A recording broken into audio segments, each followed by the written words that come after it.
नमस्कार, मैं हूं डॉक्टर राजीव पथरी और आप देख रहे हैं लाइव हिंदुस्तान चर्चा। आज हम चर्चा करने जा रहे हैं पंजाब पुनर्गठन अधिनियम 1966 को लेकर। आखिर क्यों हिमाचल को उसके अधिकार नहीं मिल पा रहे हैं? लड़ाई लंबी है। शांता कुमार जी के समय में अधिकार यात्रा से शुरू हुई ये लड़ाई, कांग्रेस की सरकारें आई, भाजपा की सरकारें आई, निरंतर चल रही है। हालांकि जो सुप्रीम कोर्ट की लड़ाई थी 2011 में, हिमाचल के समर्थन में एक फैसला आया।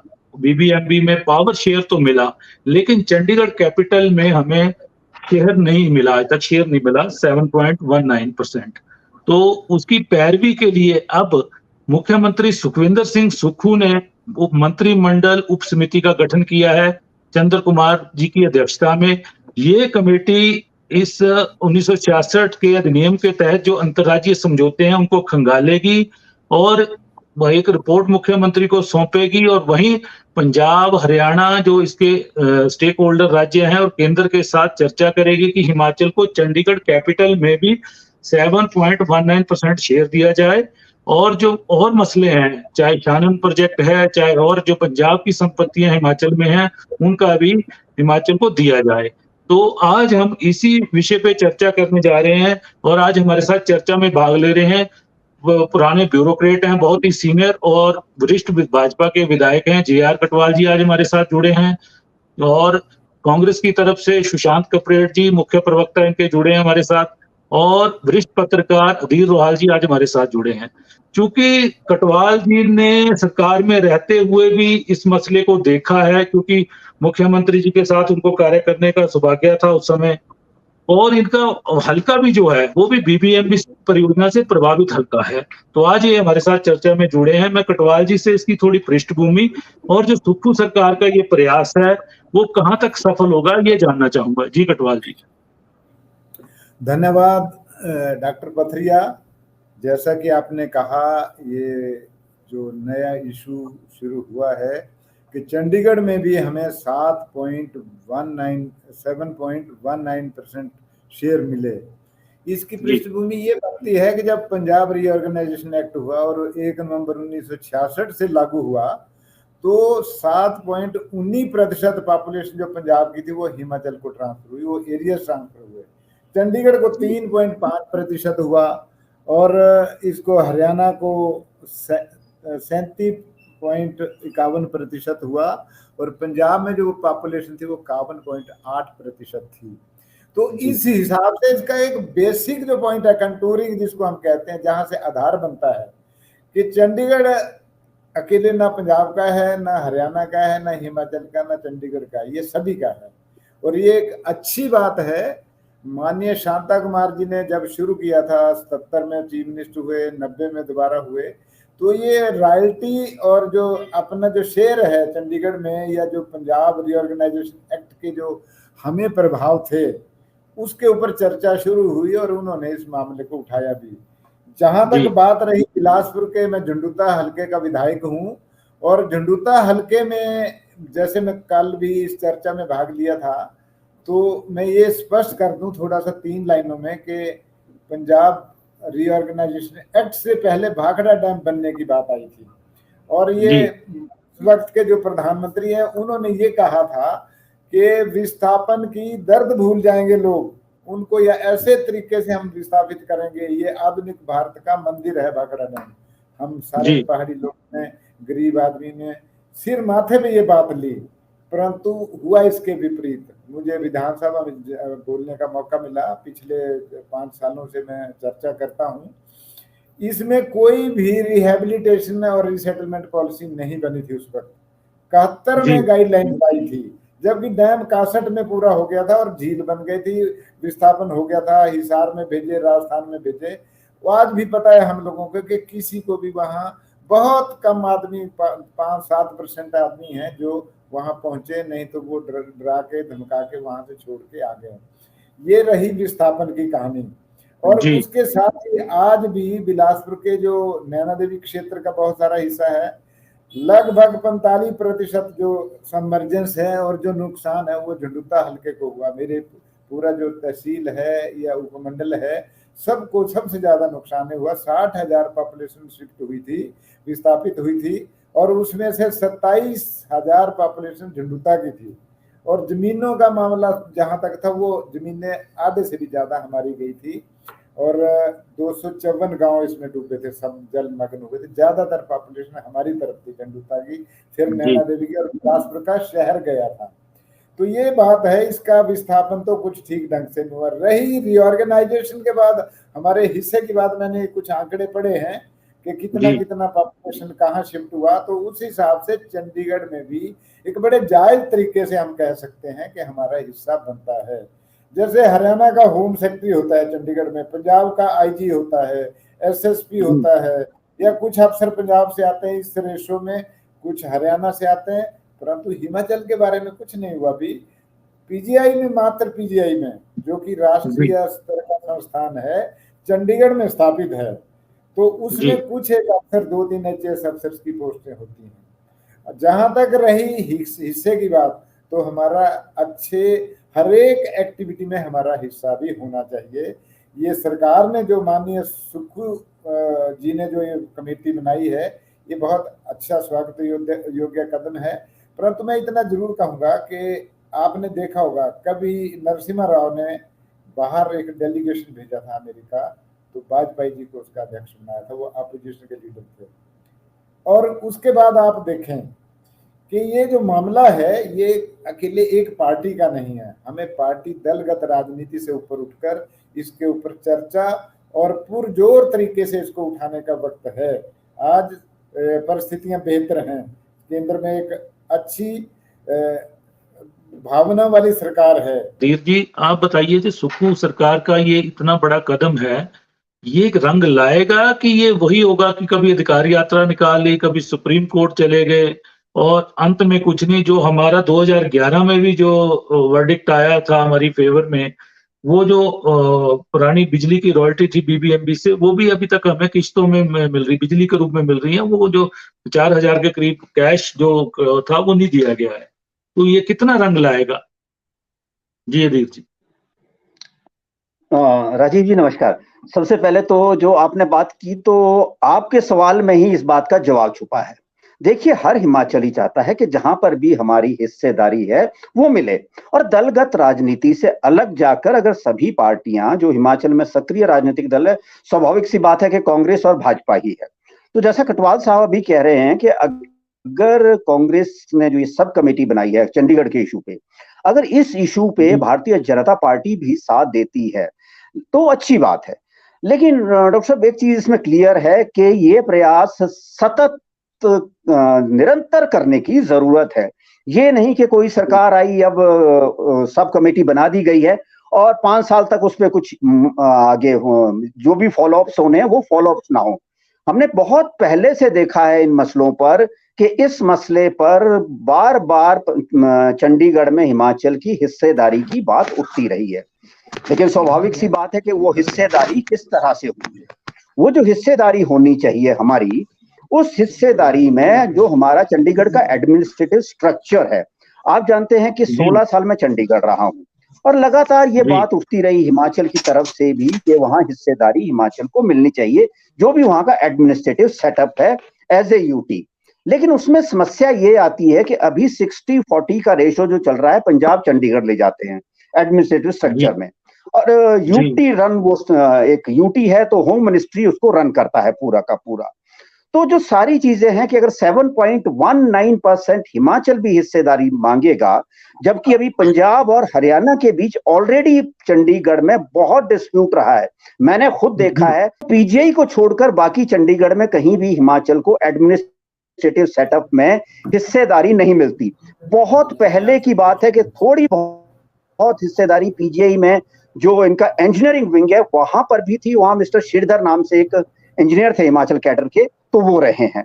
लेकिन बाकी जो एडमिनिस्ट्रेटिव सेटअप है उसमें हिमाचल की हिस्सेदारी को लेकर कभी भी गंभीरता से ना चंडीगढ़, और चंडीगढ़ तो क्या करेगा, क्योंकि यूटी है तो यूटी में जो सेंट्रल होम मिनिस्ट्री है, सेंट्रल होम मिनिस्ट्री को ये इशू टेकअप करना है। तो जब सेंट्रल होम मिनिस्ट्री इस मसले पर कोई फैसला लेगी, लेकिन अभी मैं जैसा आपसे जिक्र कर रहा हूं कि अभी भी जो पंजाब हरियाणा का 60-40 का ऑलरेडी रेशो चल रहा है एडमिनिस्ट्रेटिव सेटअप में, उसमें भी पंजाब जो है वो ज्यादा हिस्सा ले जाता है कई बार। अभी आपने पिछले दिनों 4 महीने पहले ही देखा होगा, चंडीगढ़ की एसएसपी नियुक्त होना था, तो जो पंजाब से पैनल भेजा गया वो होम मिनिस्ट्री ने रिजेक्ट कर दिया, तो उसके बाद दोबारा से पैनल भेजना पड़ा और उसके बाद चंडीगढ़ की जो अब नई एसएसपी बनी है उनकी नियुक्ति होती है।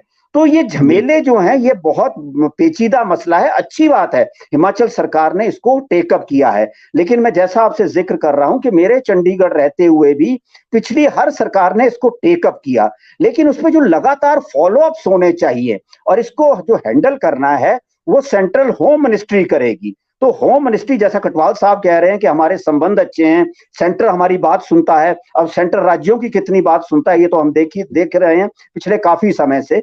लेकिन अगर इस मसले पर कटवाल साहब, भारतीय जनता पार्टी और कांग्रेस मिलकर यूनियन होम मिनिस्ट्री से इस इशू को टेकअप करती है अमित शाह जी से, तो जाकर इसमें कहीं ना कहीं एडमिनिस्ट्रेटिव हिस्सेदारी में हमें 7.19% जो हमारा शेयर बनता है वो कहीं रास्ता क्लियर होगा। लेकिन इसके लिए मैं दोबारा कहूंगा कि एक सब कमेटी बनाने से कुछ नहीं होगा, लगातार दोनों हिमाचल की पार्टियों को, क्योंकि हिमाचल के लोगों से जुड़ा मसला है और हिमाचल के लोगों को ये बात समझानी पड़ेगी। राजीव जी, मुझे, आपको या हम इस पैनल में जो 4 लोग बैठे हैं हमें पता है कि वो हिस्सेदारी किस तरह की है।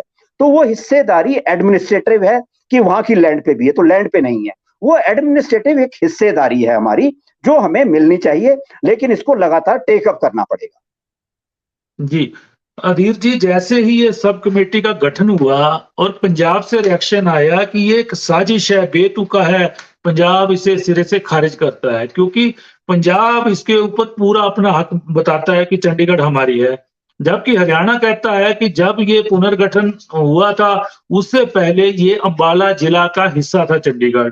बिल्कुल, ये चीजें हैं।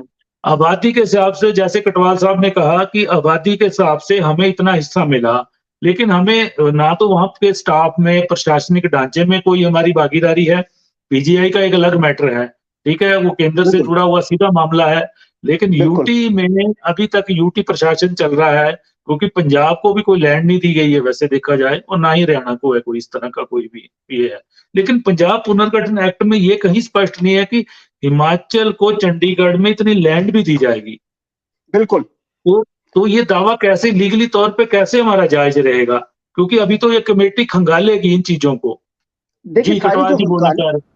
जी कटवाल जी, बिल्कुल, जो आपने कहा कि जो हमारा जमीन पे हिस्सेदारी है वो जो हमारी सारी लीगल मॉडलिटीज हैं, जो भी पंजाब पुनर्गठन अधिनियम 1966 के मुताबिक जो भी हमारे पास दस्तावेज है, क्या हमारी हिस्सेदारी वहां पर है, तो उसे भी टेकअप करना चाहिए। मैं एक छोटा सा एग्जांपल आपसे शेयर करना चाहूंगा कि हिमाचल ने, जैसे ही हिमाचल की तरफ से आवाज उठती है कि चंडीगढ़ में हमारी हिस्सेदारी है, तो पंजाब की तरफ से एक बड़ा स्ट्रॉन्ग रिएक्शन आता है। मैं एक बहुत छोटा सा जिक्र करना चाहूंगा कि पंजाब हर मसले पर किस तरह चंडीगढ़ में अपनी हिस्सेदारी नहीं खोना चाहता।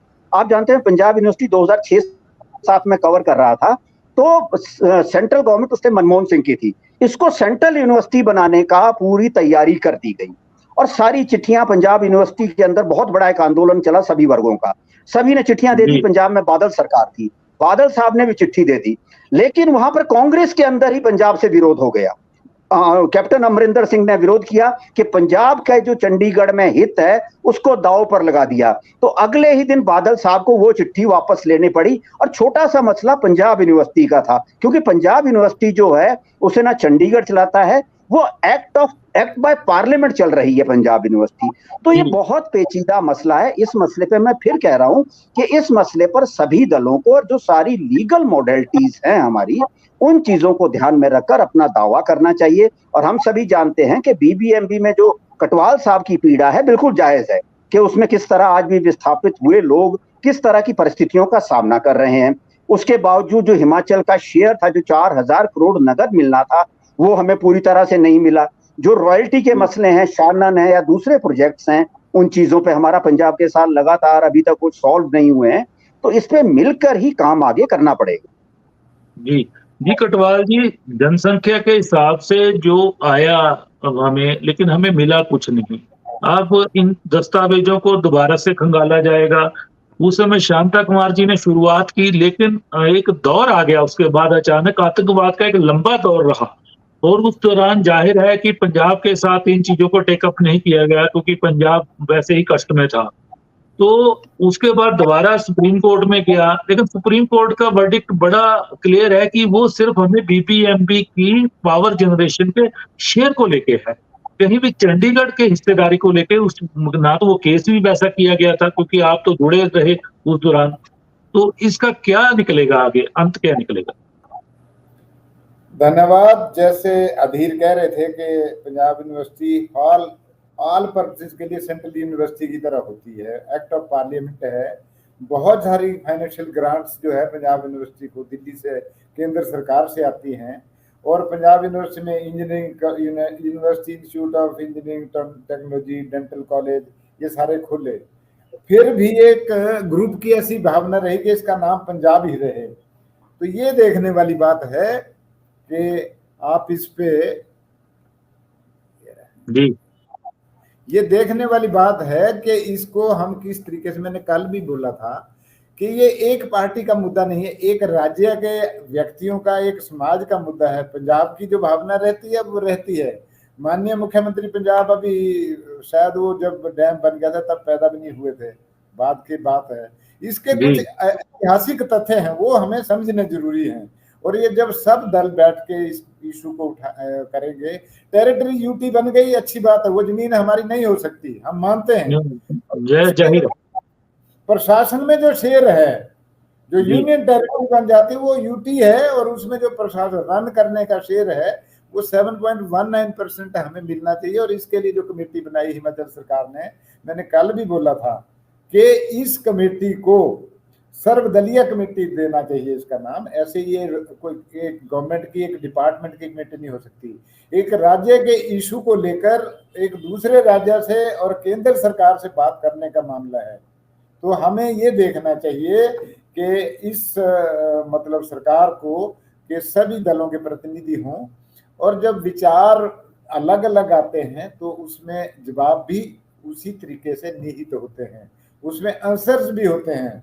अब ये जो भाखड़ा डैम की मैंने बताई, पंजाब, हरियाणा, राजस्थान में हरित क्रांति आई, दुग्ध क्रांति आई, पर हिमाचल में क्या हुआ? हिमाचल में नुकसान हुआ, आज भी होता है। तो ये चीज समझने की बात है, ये पंजाब को भी समझ आती है, परंतु जब हम अलग अलग पार्टियों के इशू बनाएंगे तब इसके ऊपर बल नहीं भर पड़ेगा। जब सर्वदलीय इशू बनाएंगे तब इस पे काम होगा। आपको पता होगा बीजेपी सरकार ने या वीरभद्र सिंह जी की सरकार, कांग्रेस सरकार ने भी इस पे सर्वदलीय तरीके से काम किया हुआ है, हिमाचल में रेजोल्यूशन पास किए इसके बारे में। परंतु जो मौके की सरकार होती है उसका दायित्व बनता है कि सभी को साथ लेके इस तरीके के अंतर्राज्यीय और राष्ट्रीय संबंध में जुड़े हुए मुद्दे पे बात करे। और जो जहां तक ये इसकी रॉयल्टी की बात है, ये रॉयल्टी एक इशू है, हम इसका नुकसान झेलते हैं, हम इसका नदियों का जो प्रताड़ना होती है उसको झेलते हैं। परंतु इस रॉयल्टी जब बिजली की जो बात आती है तो बिजली तो पंजाब हरियाणा में मिल रही है। वर्ल्ड की सबसे सस्ती बिजली भाखड़ा डैम की है, 1500 मेगावाट प्रोजेक्ट है, 1600 मेगावाट। जब बीबीएमबी जो ब्यास वाला जो हिस्सा जुड़ा डेयर पावर प्लांट, इसमें हमें मात्र कितने 10 मेगावाट और 15 मेगावाट शांता कुमार जी के कहे से दी गई थी कि ऐसे मर्सी टाइप के, चलो ये बोल रहे इनको भी दे दो। परंतु जो हिस्से की बात आती है, हिस्सा कुछ और है और वो हिस्सा मिलना चाहिए। और चंडीगढ़ में जो हमारी प्रेजेंस है, हमारे भी पॉपुलेशन उसमें गई है, तो उनके भी कोई इंटरेस्ट होते हैं। और एक फेडरल सिस्टम है भारतवर्ष में, तो ये केंद्र सरकार है या राज्यों की सरकारें हैं, जहां जहां जिस एथनिक सेगमेंट्स हैं जो, तो हमारे हिमाचल के व्यक्ति भी है, तो हमें हिस्सा मिलना चाहिए। और ब्यूरोक्रेसी में भी शेयर होना चाहिए। हर नौकरियों में जब तीनों स्टेटों को मिला के यूटी का गठन, तीनों स्टेटों के इंटरेस्ट हैं, तो इसमें कोई वो बात होनी चाहिए। बिल्कुल कि हम इकट्ठे होके काम करें और कोई ऐसे पैटर्न वाला नहीं, इसको तरीके से इसके ऊपर आगे बढ़े। जी कपरेड जी, अभी आप सुन रहे थे कि ये जो मामला है ये कैबिनेट सब कमेटी की बजाय अगर सर्वदलीय कोई कमेटी बनाई जाती, क्योंकि पहले भी मामलों को पुरानी सरकारें भाजपा कांग्रेस की रही हैं, कटवाल जी का कहना है कि एक ज्वाइंट होकर, एकजुट होकर इस चीज को लड़ा है, क्योंकि मामला केंद्र से जुड़ा है। जाहिर है कि विधानसभा की इसमें कोई कमेटी बनाई जाती, उसमें दूसरे दलों के लोग भी लिए जाते और इस लड़ाई को लड़ा जाता, क्योंकि हमें प्रशासनिक ढांचे में अपना शेयर चाहिए वहां पे। लैंड वो तो यूटी है, लैंड तो एक मसला है नहीं है यहाँ पे। तो इस पे कांग्रेस का रुख कैबिनेट सर्च कमेटी से हल होता दिख नहीं रहा है। जी देखिए राजीव जी, जिस तरीके से कटवाल जी ने कहा, बिकॉज एक लंबा एडमिनिस्ट्रेटिव एक्सपीरियंस इनका रहा है, और अधीर भाई ने पंजाब यूनिवर्सिटी से लेकर सारा जो सिस्टम पंजाब का एक इलेबोरेटिव तरीके से बताया, उसमें एक चीज तो पॉइंट दिख रही है हमें कि जिस प्रकार से प्रदेश के मुख्यमंत्री ठाकुर सुखविंदर सिंह सुक्खू जी ने एक कमेटी का गठन किया, एक इनिशिएटिव लिया और उस कमेटी में जो सीनियर लीडर्स है उनको डाला गया, एक ये सेफ मैनर है। अगर आपको आपके ध्यान में होगा कि अभी भांग के लिए जिस प्रकार से कमेटी का गठन किया गया, जिसमें भाजपा के जो चुने हुए विधायक थे वो भी लिए गए, तो डेफिनेटली आने वाले समय में ये जो स्टेप थे ये लिए जाएंगे, क्योंकि सब लोगों को, सभी दलों को साथ में लेकर ही ये लड़ाई लड़ी जाएगी। अभी तो राजीव जी, अभी हम एक लेवल पे बात कर रहे हैं जहां पर हम पंजाब के साथ लड़ रहे हैं, जहां पर हम हरियाणा के साथ लड़ रहे हैं, कहीं हम शालन प्रोजेक्ट के लिए लड़ रहे हैं। लेकिन आप एक चीज और समझिए कि समय के साथ क्या होगा, राजनीतिक दबाव हर पार्टी का पड़ेगा, क्योंकि चुनाव हरियाणा में भी है, चुनाव 2024 के भी है। तो कलेक्टिवली जब सारी की सारी पार्टियां, वो से कांग्रेस है या बीजेपी है, बिकॉज एक लेवल पे दोनों पार्टीज को अपनी साथ लगती हुई स्टेट से कहीं ना कहीं प्रेशर झेलना पड़ेगा। उस चीज के लिए सभी दलों को इकट्ठा होकर चलना पड़ेगा।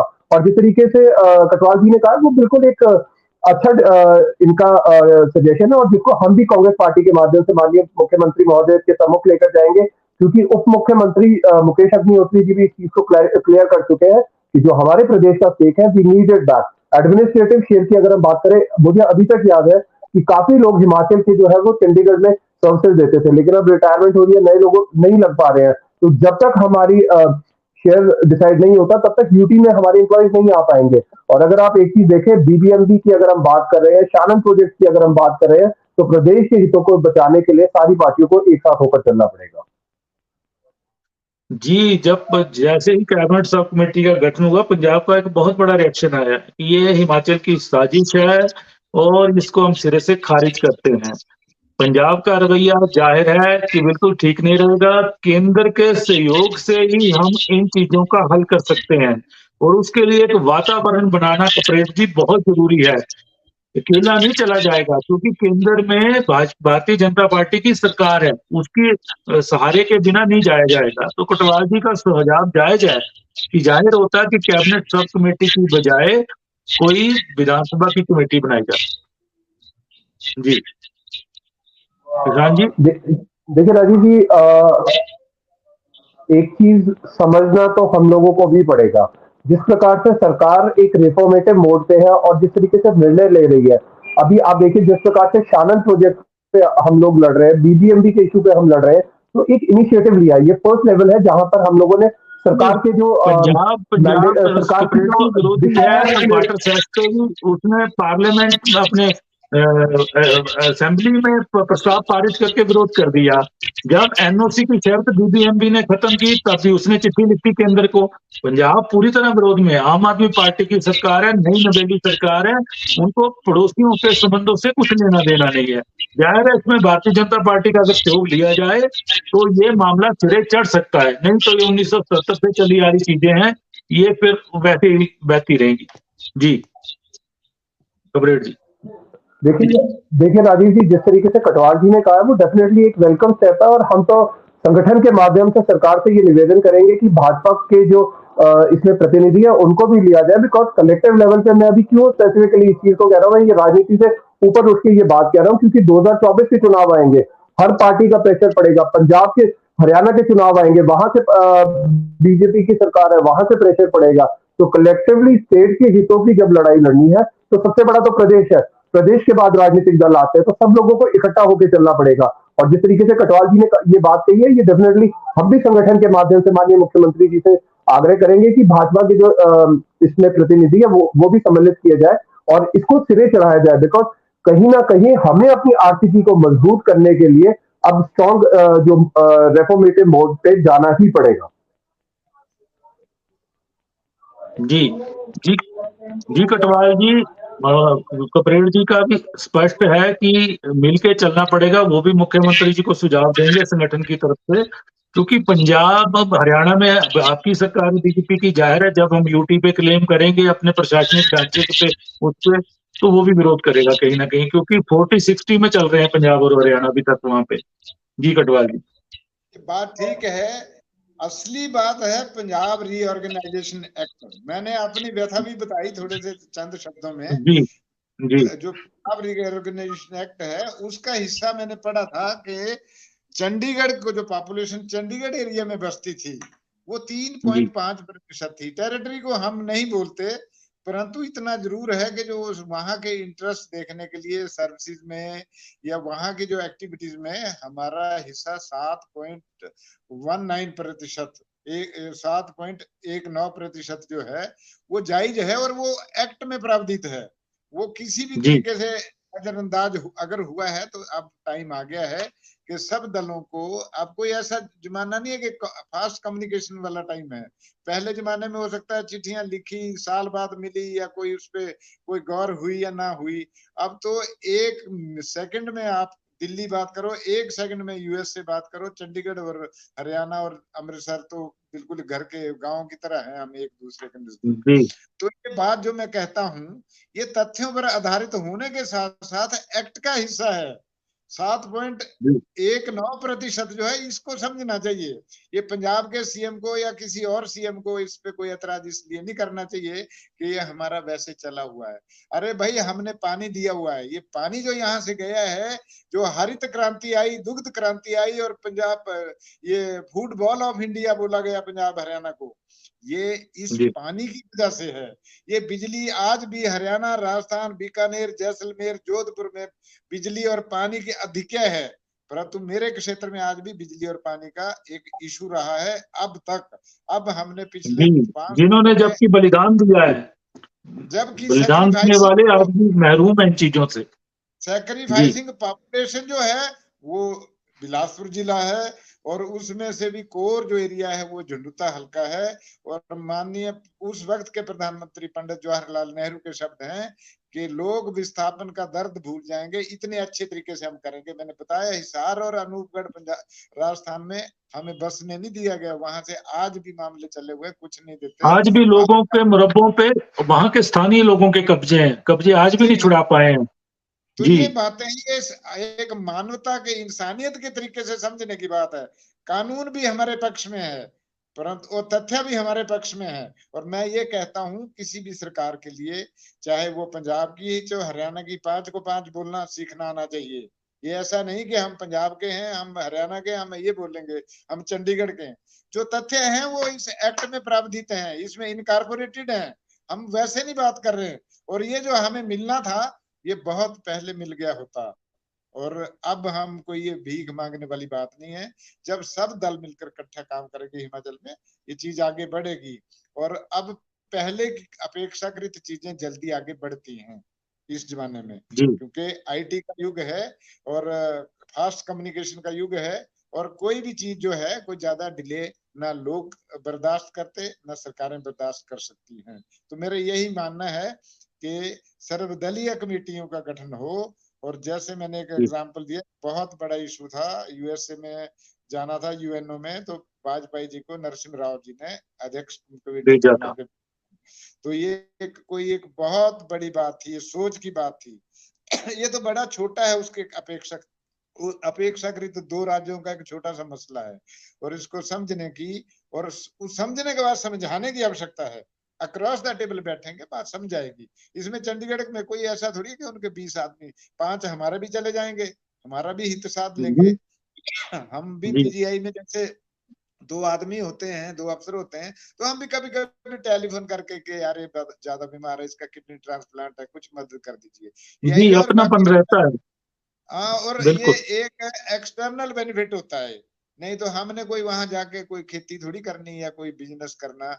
जो बिजनेस है फ्री ट्रेड है, फ्री ट्रेड है। जिसकी हिम्मत है वो चाहे चंडीगढ़ करे, चाहे दिल्ली करे, चाहे कनाडा में करे, चाहे वो लंदन में करे। तो वो तो मार्केट ड्रिवन चीजें हैं। जहां तक पैसे का बात है, हमारे शेयर का बात है, वो तारीख शायद अप्रैल में भी लगी थी, अब कुछ फैसले भी लास्ट स्टेज पे सुप्रीम कोर्ट। तो पंजाब पुनर्गठन एक्ट 1966 के तहत हिमाचल को उसके जायज हक मिले, उसके लिए सुक्खू सरकार की एक पहल हुई है, कैबिनेट सब कमेटी का गठन किया है। लेकिन एक सुझाव आया है, भाजपा के वरिष्ठ विधायक JR कटवाल जी का सुझाव है कि ये लड़ाई सबकी लड़ाई है, ये किसी राजनीतिक लड़ाई नहीं है। इसके लिए एक सर्वदलीय कमेटी का गठन किया जाए, क्योंकि हरियाणा में भाजपा की सरकार है, पंजाब में आम आदमी पार्टी की सरकार है और केंद्र में भाजपा की सरकार है। तो सबके सहयोग से पंजाब पुनर्गठन एक्ट अधिनियम 1966 के तहत हिमाचल को उसके जायज हक मिले। चंडीगढ़ के प्रशासन में सेवाएं हिमाचल के कर्मचारियों की, अधिकारियों की भी ली जाएं, क्योंकि अभी तक पंजाब और हरियाणा ही दे रहे हैं सेवाएं, हिमाचल के लोगों को नहीं लिया जा रहा है। वहीं BBMB के जो मुद्दे हैं उनका भी हल हो, पंजाब के साथ शैनन प्रोजेक्ट है उसका भी हल हो। इन सब चीजों के हल के लिए एक सर्वदलीय प्रतिनिधिमंडल बनाया जाना बहुत जरूरी है। तो आज हम इसी विषय पे चर्चा कर रहे थे और इस चर्चा में आप सबने भाग लिया, मैं आप सबका धन्यवाद करता हूँ।